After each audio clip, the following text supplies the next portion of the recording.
গল্পপাঠের আসরে আপনাদের সবাইকে স্বাগত জানাই। আজ আবারও আপনাদের মাঝে এসেছি সৈয়দ মুস্তাফা সিরাজের লেখা ভৌতিক গল্প সমগ্র থেকে একটি নতুন গল্প নিয়ে। আজকের গল্প তুতানখামেনের গুপ্তধন। প্রথম বিশ্বযুদ্ধের আগের বছর, সালটা ছিল 1913 খ্রিস্টাব্দের 13ই এপ্রিল। লন্ডন শহর থেকে প্রায় 60 মাইল দূরে একটি ছোট্ট সুন্দর গ্রাম ব্লুবার্ড, সেখানে ছুটি কাটাচ্ছেন লর্ড কার্নারভন। ইংল্যান্ডের হাউস অব লর্ডসের একজন সম্মানিত সদস্য তিনি। তার গ্রামের এই বাড়িটির নাম ইজিপ্ট। ইজিপ্ট বা মিশর নামে বাড়ির নাম রাখার কারণ লর্ড কার্নারভন একজন পুরাতত্ত্ববিদ এবং বিশেষ করে মিশরের প্রাচীন সভ্যতা নিয়ে খুব মাথা ঘামান। মমি, পিরামিড এবং আরও নানান বিস্ময়কর কীর্তির প্রতি তার কৌতূহলের শেষ নেই। ইজিপ্টের বারান্দায় বসে সেদিন তিনি খবরের কাগজ পড়ছিলেন। সেদিনকার ডাকে একটি পত্রিকা এসেছে, ইলাস্ট্রেটেড লন্ডন নিউজ। তার একটা বিশেষ খবর তিনি খুব মন দিয়ে পড়ছিলেন। ডেভিস নামে একজন খামখেয়ালি দুর্দান্ত প্রকৃতির মানুষ আছেন লন্ডনে। প্রায় তিনি দুর্গম জায়গায় দুঃসাহসিক অ্যাডভেঞ্চারে বেরিয়ে পড়েন। কমাস আগে ডেভিস আফ্রিকার কঙ্গো অঞ্চলের গহন অরণ্যে গিয়েছিলেন। সেখান থেকে ঘুরতে ঘুরতে পরে মিশরে আসেন। মিশরে এসে সম্প্রতি তিনি প্রাচীন কিছু জিনিস দৈবাত কুড়িয়ে পেয়েছিলেন। মিশরের একটা রুক্ষ পাহাড়ি অঞ্চলের মাটির তলা থেকে প্রাচীন রাজা বা ফেরাওদের কবর, মমি ইত্যাদি আবিষ্কৃত হয়েছে। পুরাতাত্ত্বিকরা এই অঞ্চলের নাম দিয়েছেন ভ্যালি অব দি কিংস, অর্থাৎ রাজরাজরার উপত্যকা। এই উপত্যকায় ঘুরতে ঘুরতে ডেভিস হঠাৎ একটা ধসে পড়া টিলার ফাটলে কয়েকটা হাঁড়ি দেখতে পান। হাঁড়িগুলো পোড়া মাটির, গায়ে চমৎকার কারুকার্য আছে, মুখে ঢাকনা শিল করা। শিলমোহরে যাদের নাম আছে তারা কিন্তু ফেরাও নন, পুরুত ঠাকুর। প্রাচীন মিশরে দেবদেবীদের পূজারী পুরুত ঠাকুররা খুব প্রভাবশালী ছিলেন। ফেরাও তাদের পরামর্শেই চলতেন। ডেভিসের কুড়িয়ে পাওয়া হাঁড়িতে যাদের শিলমোহর আছে তারা তুতানখামেন নামে এক রাজার পুরুত। এই তুতানখামেন নামটা থাকায় লন্ডনের পণ্ডিত মহলে হইচই পড়ে গেছে। তুতানখামেন ছিলেন বয়সে কিশোর এক ফেরাও। সিংহাসনে বসার পর মাত্র কিছুদিনের মধ্যেই তিনি মারা যান। পুরনো আমলের গ্রিক পণ্ডিতদের পুঁথিতে তার কথা জানা গিয়েছে। তাছাড়া ওই রাজরাজরার উপত্যকায় প্রাচীন ফেরাও যুগের যেসব ফলক পাওয়া গিয়েছিল তাতে তার উল্লেখ ছিল, কিন্তু ওই উপত্যকা তন্ন তন্ন করে খুঁজে তার কবর বা মমি পাওয়া যায়নি। অমন তন্ন তন্ন করে খোঁজার একটা কারণ ছিল। গ্রিক পণ্ডিতদের লেখাই তো বটেই, সেই পুরনো ফলকেও স্পষ্ট করে উল্লেখ ছিল তুতানখামেনের মৃত্যুর পর তার মৃতদেহ সে আমলের প্রথা অনুসারে মমি করা হয় এবং মমির সঙ্গে সমাধিকক্ষে অজস্র মণিমুক্তা, হীরা জহরতও রাখা হয়। বলা বাহুল্য ওই গুপ্তধনের লোভেই এত খোঁজাখুঁজি।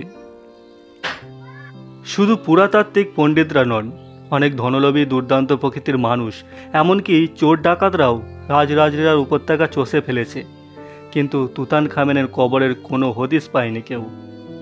শেষে সবাই ধরে নিয়েছিল তুতানখামেন নামে কোনো ফেরাও ছিলেনই না, ওটা সে বানানো গল্প। কিন্তু ডেভিসের পাওয়া হাঁড়িতে তুতানখামেনের পুরুতদের শিলমোহর পাওয়া গেল এতদিনে, তাহলে বোঝা যাচ্ছে সত্যি ওই নামে একজন ফেরাও ছিলেন। তার চেয়ে বড় কথা, হাঁড়িগুলোর শিল ভেঙে ঢাকনা খোলা হয়েছে লন্ডন জাদুঘরে। ডেভিস ওগুলো জাদুঘরে জমা দিয়েছেন।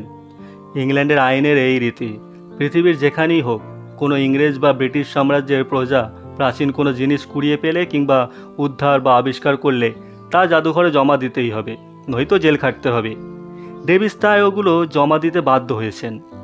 এখন দেখা যাচ্ছে হাঁড়ির ভেতরে ভাঁজ করা পোশাক রয়েছে। এই পোশাক পুরুতরা রাজার সব যাত্রার সময় পরতেন। তার মানে তুতানখামেনের মৃত্যুর পর তাকে কবরে নিয়ে যাওয়ার সময় পুরুতরা এই পোশাক পরেছিলেন। তারপর প্রথমত সেগুলো খুলে হাঁড়িতে ভরেছিলেন, মুখে শিল এঁটে দিয়েছিলেন। তাহলে নিশ্চয়ই তুতানখামেনের কবরও কোথাও আছে। ডেভিস যেখানে হাঁড়িগুলো পেয়েছেন তারই কাছাকাছি কোথাও আছে, অথচ ডেভিস তা না খুঁজে হাঁড়িগুলো নিয়েই মিশর থেকে চলে এসেছেন। কেন চলে এসেছেন? লন্ডন মিউজিয়ামের অধ্যক্ষ বলেছেন, ডেভিস যখন রাত দুপুরে আমার বাড়িতে এসে আমার ঘুম ভাঙিয়ে ওঠালো, তখন আমি ওর চেহারা দেখে অবাক হলাম। কি যেন আতঙ্কে ঠকঠক করে কাঁপছে। আমি প্রশ্ন করে তার মুখে বেশি কিছু জানতে পারলাম না। শুধু কোনো রকমে বলল, এগুলো ভুতুরে জিনিস, এর মধ্যে ভূত প্রেত আছে। মিশর থেকে লন্ডন অবধি আনতে তার নার্ভে চূড়ান্ত হয়েছে, তাই এই আপদ বিদায় করে বাঁচতে চাই। এই বলে ডেভিস তক্ষুনি চলে গেল। আমি হাঁড়িগুলো সাবধানে একটা ঘরে তালা বন্ধ করে রাখলাম।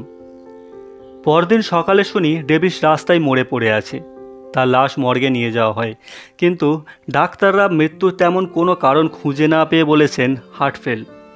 আমার অবাক লাগে, দৈত্যর মতো বলশালী এবং দুঃসাহসী মানুষ ডেভিস, তার বিচিত্র কীর্তিকলাপের কথা কে না জানেন, অথচ সে হঠাৎ হার্ট ফেল করে রাতারাতি মারা পড়ল।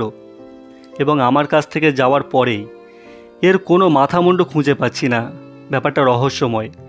পুলিশের গোয়েন্দা দপ্তর, স্কটল্যান্ড ইয়ার্ডের লোকেরা অবশ্য তদন্ত করে দেখছে। সাংবাদিকরা অধ্যক্ষকে প্রশ্ন করেন, আচ্ছা স্যার, হাঁড়িগুলো আপনার জিম্মায় আসার পর কোনো অদ্ভুত কিছু ঘটেছে কি? অধ্যক্ষ বললেন, না, ওগুলো আমি যথারীতি পরদিনই জাদুঘরে নিয়ে গিয়ে দেখেছি, কিন্তু সেখানেও কোনো ভুতুরে ব্যাপার ঘটেনি। নানা দেশের সেরা পুরাতাত্ত্বিক পণ্ডিতদের হাঁড়িগুলো এবং পুরুষদের পোশাক আশাক পরীক্ষা করে দেখতে আমন্ত্রণ জানিয়েছিলাম। তারা এখন এই কাজে ব্যস্ত।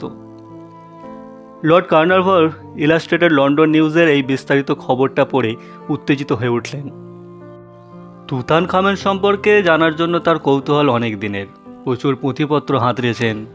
ইউরোপ ও আমেরিকার জাদুঘরে বা পুরাদ্রব্যের সংগ্রহশালায় গিয়ে খোঁজাখুঁজি করেছেন। রোমের প্রখ্যাত আর্কাইভে পুরনো পুঁথিশালায় 5 বছর ধরে পুঁথি পড়ে এসেছেন যদি তুতানখামেনের কবরের কোনো খোঁজখবর পান, কিন্তু পাননি। এতদিন ডেভিস যদি বা একটা ক্ষীণ সূত্র পেল, সে অতর্কিতে মারা পড়ল। ঠিক কোন জায়গায় ওগুলো পাওয়া গেছে তার মুখেই জানা যেত, কিন্তু সে রাস্তা একেবারে বন্ধ হয়ে গেল। লর্ড কার্নারভন তখনই অল্প কিছু খেয়ে নিয়ে তার মোটর গাড়িটি নিয়ে বেরিয়ে পড়লেন। লন্ডনের দিকে প্রচণ্ড গতিতে চলতে থাকলো তার গাড়ি। মাইল 10 চলার পর হঠাৎ গাড়ির কলকবজা বিগড়ে গেল। ভাগ্যিস একটু তফাতে একটা গ্যারাজ ছিল। গ্যারাজের লোকেরা ঠেলতে ঠেলতে নিয়ে গেল। গাড়ি সারিয়ে চালু করতে ঘন্টা 3 সময় লেগে গেল। গ্যারেজের মালিক একটু হেসে বলল, আজ দিনটা শুভ নয় মশাই, বেরোবার আগে কি তারিখটা লক্ষ্য করেননি? আজ অপয়া 13, আনলাকি 13। লর্ড কার্নারভন রেগে গেলেন, বললেন, ওসব আমি মানি না হে, বুঝলে? লোকটা মুচকি হেসে বলল, ঠিক আছে, ভালোই ভালোই পৌঁছান। এই ইচ্ছে করতে আপত্তি নেই, তবে কিছু বেগতিক ঘটলে আমাকে যেন আবার শাপ দেবেন না। লর্ড কার্নারভন আবার স্টারিং ধরে স্পিড বাড়িয়ে দিলেন গাড়ির। লন্ডনের আধা আধি পথ এসেছেন, আবার হঠাৎ ঘর করতে করতে থেমে গেল গাড়ি। আবার গ্যারেজ খুঁজতে বেরোতে হলো। সঙ্গে চাকর না নিয়ে এসে একটা ভুল করেছেন, এখন আর পস্তানো বৃথা। যাই হোক, এইভাবে রাস্তায় 2 বার গাড়ি বিগড়ে যাওয়ায় লন্ডন পৌঁছাতে প্রায় সন্ধ্যা হয়ে গেল তার। সন্ধ্যার মুখে কুয়াশা ঘন হয়ে উঠেছে, বাতি জ্বলেছে সদ্য, কিন্তু রাস্তাঘাট ঘরবাড়ি অস্পষ্ট হয়ে পড়েছে। আজ আর জাদুঘরে ঢোকা যাবে না, কখন বন্ধ হয়ে গেছে। বিরক্ত মুখে লর্ড কার্নারভন গাড়ি চালাচ্ছেন। এক সময় হঠাৎ দেখতে পেলেন সামনে আবছা একটা গাড়ি আসছে। গাড়িটা ঘোড়ার গাড়ি। দেখতে দেখতে গাড়িটা এসে পড়ল, কিন্তু আতঙ্কে লর্ড কার্নারভন দেখলেন ঘোড়ার গাড়িটা তার গাড়ির দিকেই সোজা ছুটে আসছে। জোরে হর্ন বাজালেন, কিন্তু না, এই এসে পড়ল।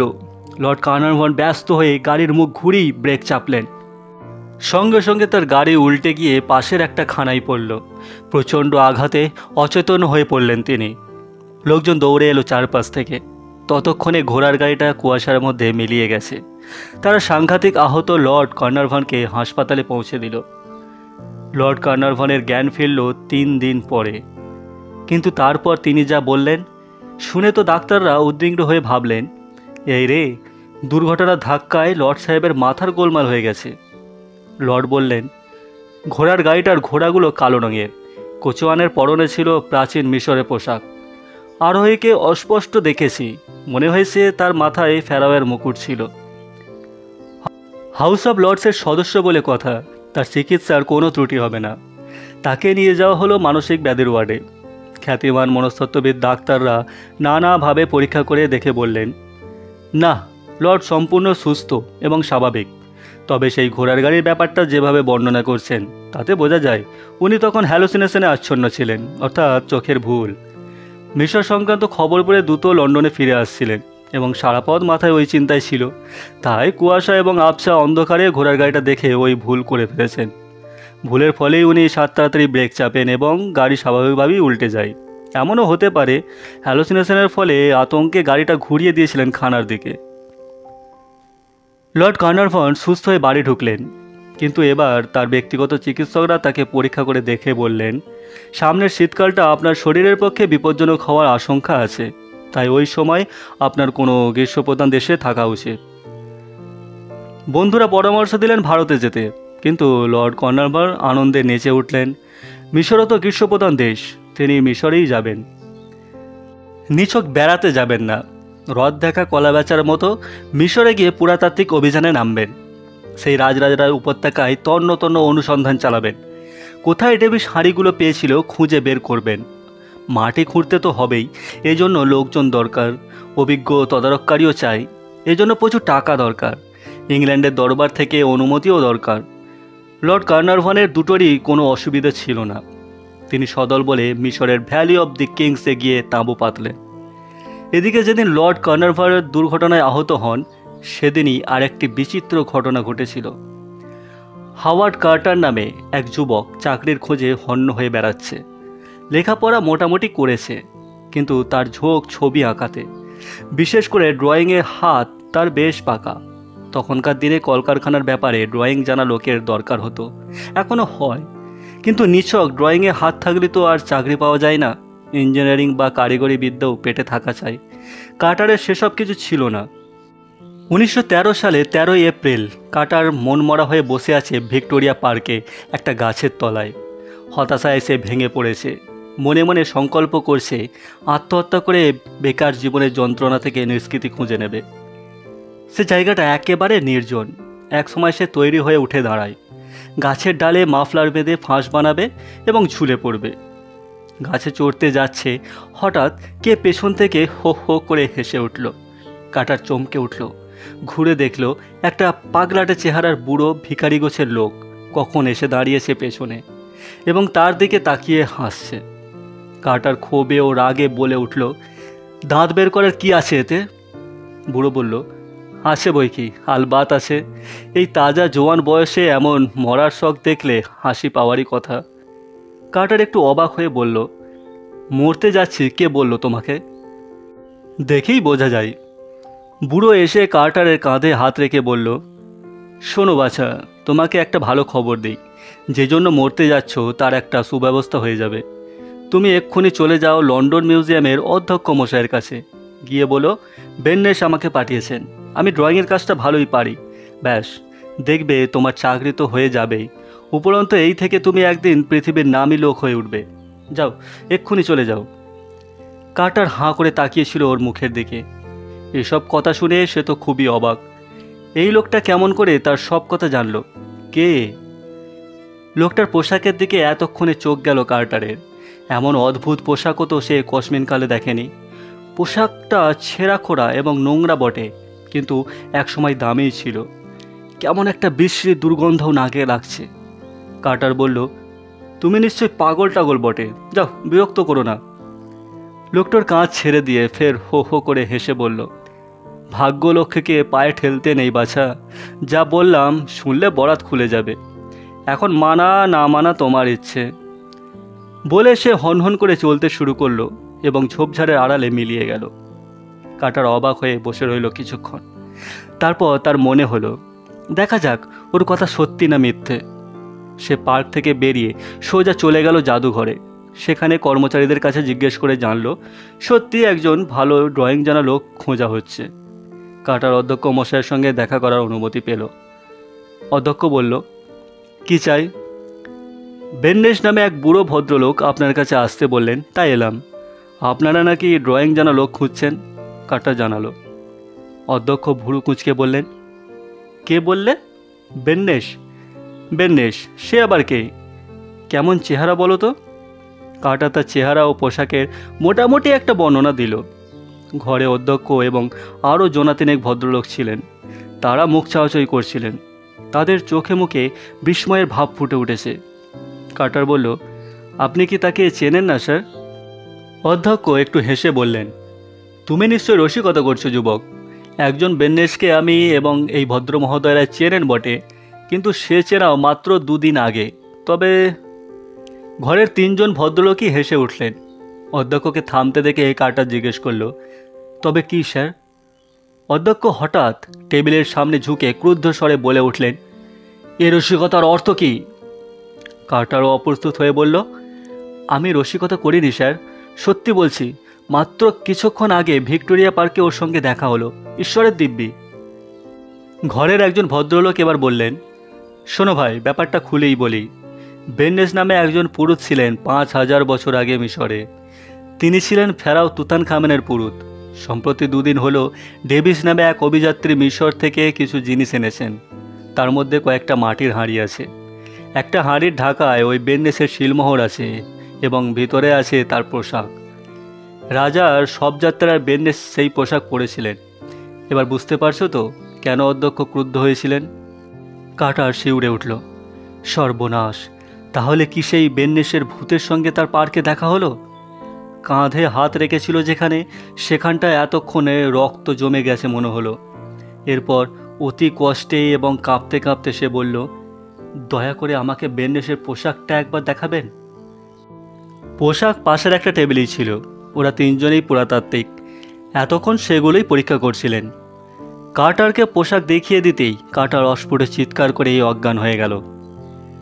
সমসাময়িক পত্রপত্রিকা ও বইয়ের বিবরণে দেখা যায়, কার্টারকে লন্ডন জাদুঘর কর্তৃপক্ষ শেষ পর্যন্ত ড্রয়িংয়ের কাজে নিযুক্ত করেছিলেন। তার কাজটা ছিল এই মিশরের ভ্যালি অব দি কিংসে পাওয়া অজস্র ফলকের চিত্রলিপি পুরাতাত্ত্বিকরা পেন্সিলের স্কেচে নকল করতেন। কার্টার তাতে কালি বুলিয়ে স্পষ্ট করত। তারপর সেগুলো বিভিন্ন দেশের পণ্ডিতদের কাছে পাঠোদ্ধারের জন্য পাঠানো হতো। এদিকে কার্টারের মনে তখন মিশরের প্রাচীন সভ্যতা সম্পর্কে ক্রমশ তীব্র কৌতূহল জেগে উঠেছিল। তখন সে জাদুঘরে বসেই পড়াশোনায় মন দিল। 1914 সালে প্রথম বিশ্বযুদ্ধ শুরু হলো, চলল 1918 সাল পর্যন্ত। সেই ডামাডোলের মধ্যে 1917 সাল পর্যন্ত 4 বছর ধরে ড্রয়িং বিশারদ কার্টার মেতে রইল পুরনো বই নিয়ে।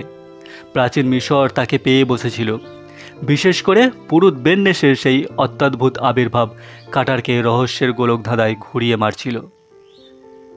1917 সালে কার্টার আর স্থির থাকতে পারল না। অধ্যক্ষের সঙ্গে ততদিনে তার স্নেহের সম্পর্ক গড়ে উঠেছে।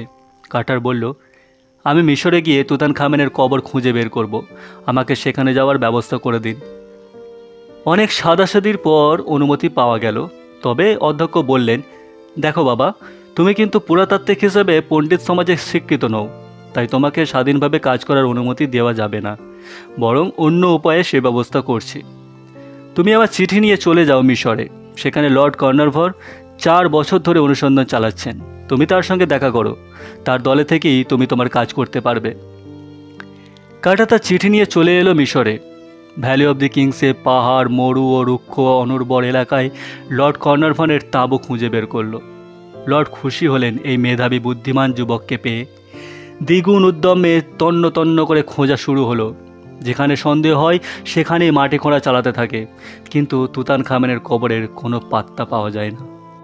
অথচ কার্টারের বিশ্বাস, ভিক্টোরিয়া পার্কের সেই অদ্ভুত রহস্যময় ঘটনার মধ্যে একটা স্পষ্ট ইঙ্গিত আছে। কার্টারই একদিন না একদিন তুতানখামেনের কবর আবিষ্কার করতে পারবে। 1922 সাল পর্যন্ত খোঁড়াখুঁড়ির কাজ চলল, কিন্তু সব নিষ্ফল হলো। লর্ড কার্নারভন এতদিনে ক্লান্ত হয়ে পড়েছেন। 9 বছর ধরে পড়ে আছেন এই উপত্যকায়। অজস্র টাকা কড়ি খরচ হয়ে গেল। লন্ডন জাদুঘরেও সাহায্য প্রচুর পেয়েছেন, কিন্তু সবই জলে গেছে। এবার বললেন, থাক, স্বদেশে ফিরে যাই। তুতানখামেনের কবর সম্ভবত খুঁজে পাওয়া যাবে না। কার্টার বলল, যদি অনুগ্রহ করে আর 1 বছর সময় দেন, আমি কথা দিচ্ছি তুতানখামেনের কবর আমি আবিষ্কার করবই। লর্ড কার্নারভন বিরক্ত হয়ে বললেন, তুমি ফেরাওয়ের গুপ্তধনের লোভে পাগল হয়ে উঠেছ দেখছি। না লর্ড, কার্টার মিনতি করে বলল, ধনরত্নের প্রতি একটুও লোভ নেই আমার। আমি এ কথাও দিচ্ছি, যদি তুতানখামেনের গুপ্তধন আবিষ্কার করতে পারি, তার থেকে 1 কণাও আমি নেব না। আমাকে বিশ্বাস করুন। লর্ড কার্নারভন শুনলেন না, পরদিনই চলে যাবেন ঠিক করলেন। জিনিসপত্র বাঁধা সাদা হয়ে গেছে। ভোরে মোটর গাড়ি, খচ্চর, উট আর ঘোড়ার পিঠে সব নিয়ে অনুসন্ধানী দল রওনা দেবে। রাতে কাটার মনমরা হয়ে ঘুরতে বেরিয়েছেন তাঁবু ছেড়ে। জ্যোৎস্না রাত। আনমনে ঘুরতে ঘুরতে কাটার ফেরাও দ্বিতীয় রামেসিসের কবরের কাছে এসে দাঁড়ালো। জনহীন উপত্যকায় ফিকে জ্যোৎস্না পড়ে আছে। হঠাৎ দেখল একটা অস্পষ্ট মূর্তি রামেসিসের কবরের ধারে দাঁড়িয়ে আছে। কাটার বলল, কে কে ওখানে? অমনি নির্জন নিশুতি রাত কাঁপিয়ে একটা অট্টহাসি শোনা গেল। কাটার চমকে উঠেছিল, কাঁপতে কাঁপতে বলল, কে কে কে হাসছো অমন করে? কে তুমি? জবাব এলো, আমি তোমার প্রাণদাতা, হাসছি তোমার নির্বুদ্ধিতার জন্য। আমার প্রাণদাতা? তার মানে? ভিক্টোরিয়া পার্কে তোমার সঙ্গে আমার দেখা হয়েছিল, মনে পড়ে না? কাটার শিউরে ওঠে, কথা জড়িয়ে যায় মুখে। কোনো রকমে বলে, আপনি বেন্নেশ? হ্যাঁ, আমি সেই অভিশপ্ত কিশোর ফেরাও তুতানখামেনের প্রধান পুরোহিত বেন্নেশ। শোনো কাটার, তুতানখামেন কিশোর বয়সে দুর্বিনীত ছিল বলে তাকে দেবতারা অভিশাপ দিয়েছিলেন। তার আত্মা নরক যন্ত্রণায় হাজার হাজার বছর ধরে কষ্ট পাচ্ছে। তার মুক্তি হতে পারে যদি কোনো জীবিত মানুষ তার নামে আত্মবলি দেয়। আর শোনো, এই পর্যন্ত শুনেই কাটার অজ্ঞান হয়ে গেল। যখন তার জ্ঞান ফিরল তখন সকাল হয়ে গেছে, সূর্য উঠেছে। সে উঠে বসল, তারপর মনে পড়ল সব কথা। তখনই সেখান থেকে পালাবার জন্য উঠে দাঁড়ালো। লর্ড কার্নারভনের দল হয়তো রওনা দিয়েছে, কিন্তু সে মুহূর্তে তার চোখে পড়ল রামেসিসের কবরের 3-4 হাত দূরে একটা ফাটল দেখা যাচ্ছে, এবং ফাটলের তলায় শক্ত পাথরের একটা ধাপ। ধাপে একটা মাছের রেখাচিত্র। রেখাচিত্রের মধ্যে একটা সংকেত আছে। সেই সাংকেতিক চিহ্ন ডেভিসের পাওয়া হাড়ের গায়ে ছিল। তাহলে কি? দেখা মাত্র কাটা ছুটে চলল তাঁবুর দিকে। তখন তাঁবু গোটানো হয়ে গেছে। লর্ড সাহেব ব্যস্ত হয়ে কাটারকে খুঁজছেন, তার জন্যই রওনা দিতে দেরি হয়েছে। কাটার হাঁপাতে হাঁপাতে বলল, পাওয়া গেছে, তুতানখামেনের কবরের খোঁজ পাওয়া গেছে। ফেরাও রামেসিসের কবরের সেই ফাটলে একটা ধাপ থেকে নিচের দিকে চলে গেছে 16টা ধাপ। শেষ ধাপের সামনে দেখা গেল একটা দরজা। এই সেই তুতানখামেনের সমাধিকক্ষ। যুগ যুগ ধরে এই সমাধিকক্ষের গুপ্তধনের কিংবদন্তি প্রচলিত। তুতানখামেনের মৃত্যুর পর নাকি প্রাসাদের সব ধনরত্ন মাণিমাণিক্য তার মমের সঙ্গে এখানে এনে রাখা হয়েছিল। কেন, এর জবাবও পাওয়া যায় একটি ফলকে। দেবতাদের অভিশাপে কিশোর রাজা তুতানখামেন মারা যান। তাই পুরোহিতরা বিধান দিয়েছিলেন, রাজার প্রাসাদের সব ধনরত্নেরও অভিশাপের ছোঁয়া লেগেছে। ওই ধন যে ব্যবহার করবে তারই অভিশাপ লাগবে এবং সাংঘাতিক রোগের কবলে পড়ে অল্প সময়ের মধ্যেই মারা যাবে। এতদিনে সেই অভিশপ্ত রাজার মমি ও ধনরত্নের কিংবদন্তি সত্য প্রমাণিত হতে চলেছে। লর্ড কার্নারভন এবং কার্টার তো বটেই, দলের প্রতিটি মানুষ আগ্রহে উত্তেজনায় অস্থির হয়ে দরজার দিকে তাকিয়ে আছে। অবশেষে দরজা কিভাবে খোলা যায় পরীক্ষা করছিল কার্টার। হঠাৎ সে চমকে উঠে বলল, লর্ড, এই দরজা মনে হচ্ছে কোনো এক সময় ভাঙা হয়েছিল। লর্ড কার্নারভন বিস্মিত হয়ে বললেন, সে কি? হ্যাঁ লর্ড, এই দেখুন, দরজার সিলমোহরগুলো দুভাগে ভাগ হয়ে গেছে এবং কেউ সেই ভাঙা জায়গাটা আবার জোড়া দেওয়ার চেষ্টা করেছে। তাছাড়া কপাটের জোরের দিকটা লক্ষ্য করুন, চির খেয়ে আছে জায়গায়। লর্ড কার্নারভন পরীক্ষা করে দেখে বললেন, তাই তো মনে হচ্ছে কার্টার, কিন্তু তাই যদি হয় তাহলে ভেতরে নিশ্চয়ই আর এক তিল সোনাদানা তো নেই, এমনকি মমিটা আছে কিনা তাও সন্দেহ। কার্টার চিন্তিত মুখে বললেন, তাহলে দরজা ভেঙে দেখা যাক কি হয়েছে। লর্ড কার্নারভন বললেন, কিন্তু যদি সত্যি ভেতরে কিছু না থাকে তাহলে শেষ পর্যন্ত বিশ্বের পুরাতাত্ত্বিকরা, এমনকি লন্ডনের জাদুঘর কর্তৃপক্ষও ভাবতে পারেন আসলে হয়তো আমরাই সব গুপ্তধন মেরে দিয়েছি এবং মিথ্যে করে রটাচ্ছি যে কারা আমাদের আগেই দরজা ভেঙে ভিতরে ঢুকেছিল, তাই না কার্টার? কার্টার ভেবে দেখে বলল, হ্যাঁ তাও তো বটে। কার্টার, ব্রিটিশ আইন অনুসারে তুতানখামেনের সব কিছুই ব্রিটিশ সাম্রাজ্যের রাজকীয় সম্পত্তি বলে গণ্য হবে। অতএব আমাদের মিথ্যা বদনামের ভাগী হওয়া উচিত নয়। বরং আমরা লন্ডন জাদুঘর কর্তৃপক্ষকে খবর পাঠাই। তাদের বিশেষজ্ঞ দলটি এসে আগে দেখুন যে সত্যি দরজা আগে ভাঙা হয়েছিল কিনা। তারপর তাদের সামনেই আমরা দরজা ভেঙে ভেতরে ঢুকব এবং কি আছে দেখব। এমনটি হলে কেউ আমাদের চোর বদনাম দিতে পারবে না। কার্টার সায় দিয়ে বলল, ঠিক বলেছেন লর্ড, আজই টেলিগ্রাম করার ব্যবস্থা করি। লোক পাঠানো হলো কায়রো শহরে, সেখান থেকে টেলিগ্রাম গেল, আর তুতানখামেনের সমাধিকক্ষের দরজায় পাহারার ব্যবস্থা হলো। লর্ড কার্নারভন এবং কার্টার তো সজাগ রইলেনই, পালাক্রমে রাত জেগে প্রহরীদের দিকেও লক্ষ্য রাখলেন দুজনে। চতুর্থ রাত্রে এক সাংঘাতিক ঘটনা ঘটল। শেষ রাত্রে ছিল লর্ড কার্নারভনের পাহারার পালা। কার্টারকে জাগিয়ে দিয়ে তিনি তাঁবুতে শুতে গেলেন। রামেসিসের কবরের কাছে তাঁবু। লর্ড চলে যাওয়ার কিছুক্ষণ পরেই কার্টার যেন একটা আর্তনাদ শুনল কোথাও। একজন প্রহরীকে পাঠালো ব্যাপারটা অনুসন্ধান করতে। একটু পরে সে দৌড়ে এসে হাঁপাতে হাঁপাতে বলল, লর্ড সাহেব পড়ে আছেন রামেসিসের কবরের ওপরে। সেই শেষ রাত্রে হইচই পড়ে গেল। লর্ড সাহেবের শরীরে কোথাও ক্ষতচিহ্ন নেই, কিন্তু তিনি মারা পড়েছেন।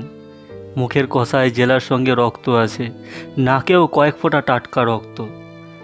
লর্ড কার্নারভনের মৃতদেহ কায়রো শহরের মর্গে পাঠানো হয়েছিল। সব ব্যবচ্ছেদ করে ডাক্তাররা মৃত্যুর কোনো কারণ খুঁজে পাননি। রিপোর্টে শুধু লিখেছেন হার্ট ফেল। সম্ভবত আকস্মিকভাবে ভয় পেয়ে কিংবা উত্তেজিত হয়েই হার্ট ফেল করে মারা পড়েছেন। অবশ্য তার বয়স হয়েছিল, তার ওপর 10 বছর ধরে এই রকম একটা পাণ্ডববর্জিত জায়গায় কাটানো। স্নানাহার নিয়মিত ছিল না, নার্ভের ওপর দিনের পর দিন 10 বছর ধরে তীব্র চাপ পড়েছিল। মানসিক অবস্থা ও স্বাস্থ্য দুই বিচার করে বলা যায় হার্ট ফেল হওয়াটা অস্বাভাবিক নয়। 7 দিন পরে লন্ডন থেকে বিশেষজ্ঞরা এসে পড়লেন। সবাই পুরাতাত্ত্বিক পণ্ডিত এবং প্রাচীন জিনিস সম্পর্কে প্রত্যেকেরই অসাধারণ জ্ঞান। তারা সমাধিকক্ষের দরজা পরীক্ষা করে বললেন, হ্যাঁ, কয়েকশো বছর আগে কেউ বা কারা এই দরজা ভেঙে ভেতরে ঢুকেছিল, বেরিয়ে এসে আবার দরজা আগের মতো আটকাবার চেষ্টা করেছে। শিলমোহরগুলো জোড়াতারা দিয়ে সেঁটে দিয়েছে। ডাকাত ছাড়া আর কি হতে পারে? বিশেষজ্ঞদের সঙ্গে নানা দেশের কিছু সাংবাদিক ও ফটোগ্রাফারও এসেছিলেন। অনেক ছবি তোলা হলো দরজার। রেকর্ড হিসাবে এই ছবির দাম আছে। দরজা ভেঙে ফেলা হলো। ভেতর থেকে ভ্যাপসা গন্ধ বেরিয়ে এলো প্রথমে, তারপর ক্রমশ একটা মিঠে গন্ধ ছড়ালো, বাসি ফুল কিংবা পুরনো আতরের গন্ধের মতো। ভেতরে ঘন অন্ধকার থমথম করছে দিন দুপুরে। পেট্রোম্যাক্স বাতি জেলে বিশেষজ্ঞরা ভেতরে ঢুকলেন। তারপর হতবাক হয়ে দাঁড়িয়ে রইলেন।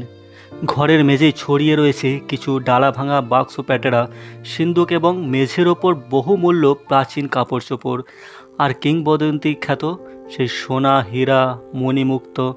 তাছাড়া রয়েছে রত্নখচিত অজস্র দেবতার মূর্তি, কারুকার্যময় পাত্র, প্রচুর ছবিও। প্রথম ছবিটি তুলল ইলাস্ট্রেটেড লন্ডন নিউজ পত্রিকার ফটোগ্রাফার। সেই ছবি কদিন পরেই পত্রিকায় ছাপা হয়েছিল। আজও তা বিভিন্ন বইপত্রে দেখতে পাওয়া যায়। বিস্ময়ের ঘোর কাটলে বিশেষজ্ঞরা পরীক্ষা করে বলেন, ডাকাতরা সব ধনরত্ন নিয়ে পালাবার মুখে হঠাৎ কোনো কারণে সব ফেলে পালিয়ে গেছে এবং বাইরের দরজাটাও আটকে দিতে বাধ্য হয়েছে। এমনকি ভাঙা শিলমোহরও জোড়া দিয়েছে। আমরা তো সেটা দেখেই এসেছি, কিন্তু প্রশ্ন হচ্ছে কেন তারা এমন করে সব ফেলে পালালো? কার্টার বলল, আমার ধারণা ওরা সম্ভবত প্রচণ্ড ভয় পেয়েছিল। একজন বিশেষজ্ঞ বললেন, কিসের ভয়? কার্টার মাথা নেড়ে বলল, জানি না, কিন্তু আমার মনে হচ্ছে আতঙ্ক ছাড়া এর কোনো ব্যাখ্যা হতে পারে না।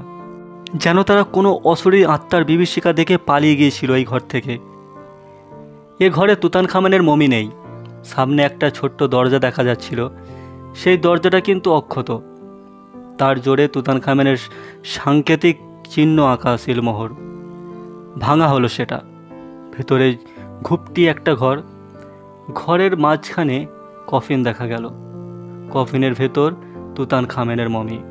অভিশপ্ত বালক রাজা ঘুমিয়ে আছেন অনন্ত ঘুমে। কফিনের ঢাকনাটা সোনার পাতে তৈরি। সে বাজারে তার দাম হিসেব করা হয়েছিল 50,000 পাউন্ড। টাকার হিসেবে সেই যুগেই লক্ষাধিক টাকা। এই দ্বিতীয় ঘরেও পোড়ামাটির পাত্রে অজস্র মণিমুক্তা ভরা। শিলমোহর ভেঙে সব গুণে তালিকা তৈরি হলো। এই দুই ঘরে যে ধনরত্ন পাওয়া গেল, কার্টার তার একটা মোটামুটি তালিকা করেছিল। এখনও সেই তালিকা আছে লন্ডন জাদুঘরে, কিন্তু তালিকার ধনরত্ন সে কথা পরে বলছি। তুতানখামেনের মমি এবং গুপ্তধনের আবিষ্কারের খবর ছড়িয়ে পড়ল সারা বিশ্বে। ব্রিটিশ সেনাবাহিনী পাঠানো হলো রাজরাজড়ার উপত্যকায় পাহারা দিতে। গুপ্তধন নিয়ে যাওয়া হবে লন্ডনে। কিন্তু সেসব কাণ্ডের আগে ঘটল বিচিত্র সব ঘটনা। বিশেষজ্ঞদের মধ্যে পরস্পর তীব্র কলহ বেঁধে গেল। কী নিয়ে কলহ আজ আর তার জানার কোনো উপায় নেই, যদিও অনুমান করতে অসুবিধা হয় না কিছু। পরস্পরের মধ্যে কলহের পরিণামে কেউ কেউ খুনও হয়ে গেল। কার্টারকেও মেরে ফেলার ভয় দেখিয়ে উড়োচিঠি আসছিল। তাঁবুর মধ্যেই সেই সব চিঠি এনে কে ফেলে রেখে যেত। কার্টার শেষ পর্যন্ত ভয় পেয়ে লন্ডন পালিয়ে গেল। একটা ব্যাপার আঁচ করা যায়, গুপ্তধনের লোভেই যেন এসব কাণ্ড হচ্ছিল। কিন্তু এ পর্যন্ত একটা কারণ আমরা আঁচ করতে পারি, পরের ঘটনাগুলোর ক্ষেত্রে তা পারি না। বিশেষজ্ঞদের মধ্যে খুনোখুনির পর যারা বেঁচে ছিলেন, যে যার দেশে ফিরে যান, তারপর অদ্ভুত রোগে ভুগে অল্প সময়ই মারা পড়েন। সমকালীন সংবাদপত্রে লেখা আছে রহস্যময় মৃত্যু। আর কার্টার, এক সকালে তাকেও বিছানায় মৃত দেখা যায়। মৃত্যুর কারণ অজ্ঞাত, শুধু বলা হয় হার্ট ফেল। তার পাশে ডাক্তাররা লিখে রেখেছেন সম্ভবত ভয় পেয়ে কিংবা আকস্মিক উত্তেজনায়। কিন্তু তার চেয়েও বিচিত্র ব্যাপার, লন্ডনে শেষ পর্যন্ত তুতানখামেনের গুপ্তধন বলে যে ধনরত্ন নিয়ে যাওয়া হয়, কার্টারের বেসরকারি তালিকা অনুসারে তা মাত্র 10%। বাকি 90% কোথায় গেল তার কোনো পাত্তা আজও মেলেনি।